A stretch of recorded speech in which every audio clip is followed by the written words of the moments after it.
God wonderful? Amen. But you know, I was expecting so much. I thought, this is my whole life's going to change around now. I'm down in the dumps. I'm in the wilderness mentality. I can't go anymore. I'm just tired of grumbling. And I expected God to, you know, wave his little wand again. And she said at the end, so how did you find the service? And I said, I didn't really get anything out of it. But guess what I got out of going to Good Samaritan Church? That was just my introduction to the church and to Pastor Ralph. And things started to take a little bit of an upswing. And I learned things, and I learned teachings that I'd never learned before. This is a long time. This morning we were talking about Joseph, and he had been in Egypt for over 20 years. Well, this was getting on to, you know, like 35 years. And now I'm finally starting to get something out of this. It doesn't matter how long it takes. It matters that you get it eventually. So I just want to tell you maybe two little brief instances in my career, and one of them was when I was in this state of, I was on my own now, wondering, what is it all about? What is it all about, Lord? What is my life really all about? Is it just working and going home and sleeping and working? Although I did enjoy nursing, but you know, there's more to life than that, isn't there? And this one, I was working evenings this one time. I can see it as plain right now as I could that evening. I even know where it happened. I'm driving in my car saying, Lord, Lord, what is it all about? I no sooner spoke the word, and I was turning left, and in front of me a bus had turned first. And then he was coming the other way. He was turning right, and I turned behind him, and on the back of the bus was this huge sign that said, trust. And I said, God, you answered so fast. Amen. Hallelujah. I could not believe that. It's about trust. And you know, God doesn't give you great big long sentences and paragraphs. He usually gives you a word. Yes, hallelujah. Well, that started me thinking. And then one night, a couple of, I don't know what time frame later, not nights, maybe next week or something, I ran into this bus again. I didn't run into it. I came up behind his bus. And there was the sign, and it said, trust, the long and the short of it. And that spoke into my heart. Yeah, Susan, you thought you got it, trust, but I'm telling you, it's the long and the short of it. I could go into a great big dissertation, or I could keep it short and simple for you, Susan. And it's trust. And it got me thinking again. Trust in the Lord, trust in the Lord, trust in the Lord. You can read trust in the Lord. You can have somebody tell you trust in the Lord until you get a revelation from God and a word from God. It will not mean the same to you.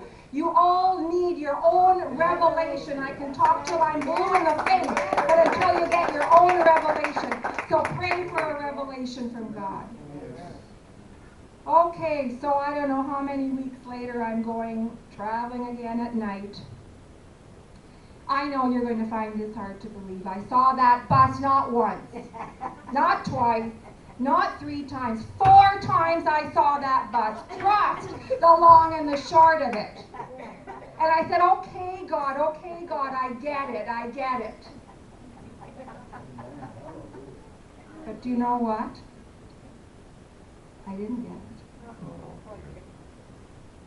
I think I was still an Israelite. Didn't God tell them what to do? Don't go and worship idols. Don't go and worship idols. Make me the center of your life. Oh, we will. Then when God's back was turned, what did they do? Moses was up on the mountain. What did they do? And then he told them again. They repented and he told them again. Oh, we will, we will, we will. We'll worship only you, God. And what did they do? They worshipped idols. How many times did he have to tell them? And did they get it?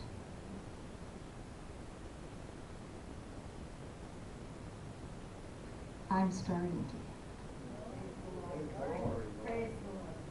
I still get butterflies in my tummy. I still start to say, whoa, oh no, trust in the Lord, trust in the Lord. Amen. The other thing that happened to me while I was working was that I had been going to a Bible study, and we'd been talking about healing, and I said, oh Lord, I believe that you heal. I believe that you heal. Maybe I should trust in you. And I suffered from migraine headaches for years.